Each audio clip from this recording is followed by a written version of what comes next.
Vau, uskumatu. Vaata, kui palju siin on kõiki neid väikeseid viljapuid. Mõni kuu tagasi katsetasime tehnikat, millest peaaegu keegi ei räägi ja tulemus on selline. Täna õpetan sulle samm-sammult Tškuti meetodit. See on väga lihtne tehnika, mis aitab sul saada muljetavaldava koguse vilju ja kui soovid, saad seda kasutada ka uue viljapuu saamiseks. Nii et vaatame järele.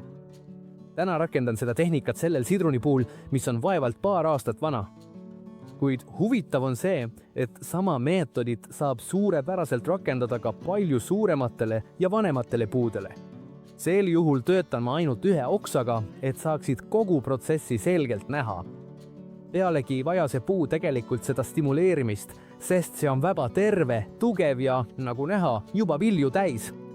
Kuid just seetõttu on see ideaalne tehnika õpetamiseks, ilma et see ohustaks puu arengut. Kõigepealt puhastame piirkonna, kus hakkame töötama. Eemaldame lehed, mis võivad meid segada ja jätame oksa täiesti lagedaks. Mida puhtam on piirkond, seda mugavam on töötada ja seda paremini näeme kogu protsessi. Nüüd märgime markeriga täpse koha, kuhu traadi asetame. See väike detail aitab meil täpselt toetada ja tagab, et pinguti pärast paigaldamist paigalt ei nihkuks. Ja nüüd tuleb kõige tähtsam osa. See on traat, mida me kasutama hakkame. Nagu näed, pole sellel mitte midagi erilist. See on tsingitud traat, mida leiab praktiliselt igast rauakauplusest. Pole vaja osta mingeid haruldasi materjale ega spetsiaalseid tööriistu. See traat on umbes 2–3 mm paksule, mis vastab enam-vähem 1/8 tollile. Samuti ei pea see olema täpne mõõt.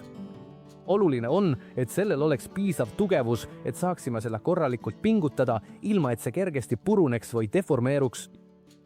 Nüüd lõikame lihtsalt tüki traati. Pikkus sõltub oksa paksusest. Kui oks on jämedam, vajame veidi rohkem traati. Kui see on peenem, vajame vähem.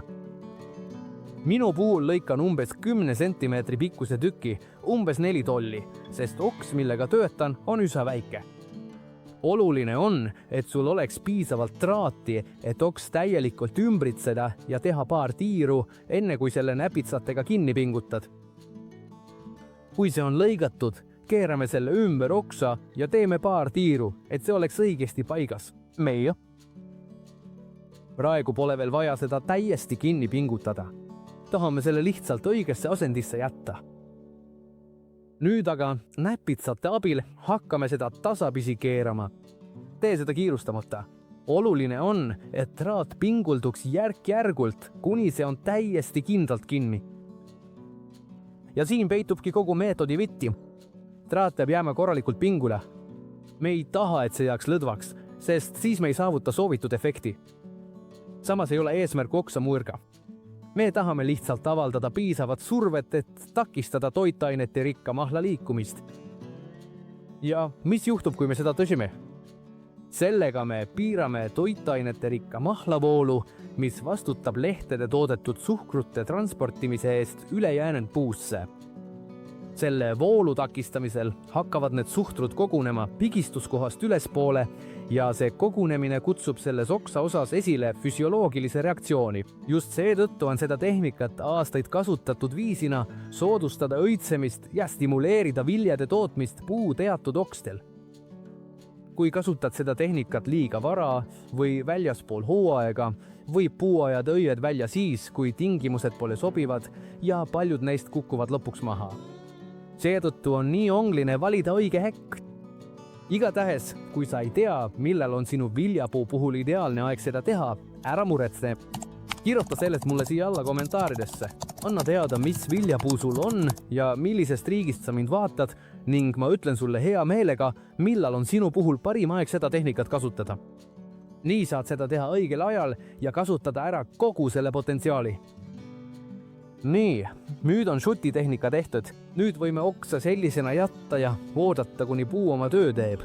Kuid on üks asi, mida väga vähesed inimesed ära kasutavad. Kuna Tšukt on meil juba tehtud, on see parim hetk proovida sellest samast oksast uus viljapuu saada. Ja kuidas me seda teeme? See on palju lihtsam kui paista. Kõigepealt teeme traadist veidi kõrgemale mõned väikesed pikilõiked. Oluline on teha need kõrgemale, sest just selles piirkonnas tahame soodustada uute juurte tekkimist. Pole vaja teha väga sügavaid lõikeid. Meie eesmärk on vaid koort tasapisi kriimustada, et paljastada selle all olev kiht, kambium. Just sellest piirkonnast hakkavad hiljem juured arenema. Kui oks on jämedam, võid teha mõne lõike juurde. Kui see on peenem, piisab mõnest üksikust. Oluline on need jaotada ümber kogu oksa, et juurtel oleks mitu punkti, kust arenema hakata. Kui kõik lõiked on tehtud, kanname kogu pinnale aloed. Ma kasutan tavaliselt aloed, sest see aitab hoida kogu seda piirkonda hästi niisutatuna ja loob väga soodsa keskkonna, kuni kogu protsess algab. Nüüd jätame selle oksa hetkeks kõrvale ja valmistame ette järgmise sammu. Ja siin on üks detail, mida paljud inimesed enne substraadi lisamist valesti teevad. Mina eelistan seda kõigepealt niisudana. Miks? Sest kui paneme selle täiesti kuivana, on väga lihtne, et tekivad õhutaskud või kohad, kus substraat ei puutu kokku kogu oksa pinnaga. Ja see võib põhjustada selle, et juurdumine ei ole nii hea, kui me loodame. Nii et me niisutame seda kergelt, kuni see on ühtlane, niiske, kuid mitte läbi märk. Vahepeal võtame ühekordse tassi ja teeme sellesse pikisuunalise lõike ülevalt alla. See võimaldab meil selle avada ja asetada ümber oksa ilma seda painutamata või kahjustamata. Kui tass on paigas, täidame seda vähehaaval niiske substraadiga. Lisamise käigus surume sõrmedega väga õrnalt, et kõrvaldada võimalikud õhutühimikud, kuid ilma seda liiga tugevalt kokku pressimata. Me soovime vaid seda, et kogu piirkond, kuhu me lõiked tegime, oleks täielikult ümbritsetud niiske substraadiga.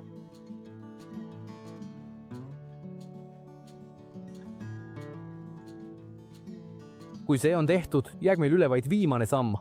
Nüüd vajame musta kilet.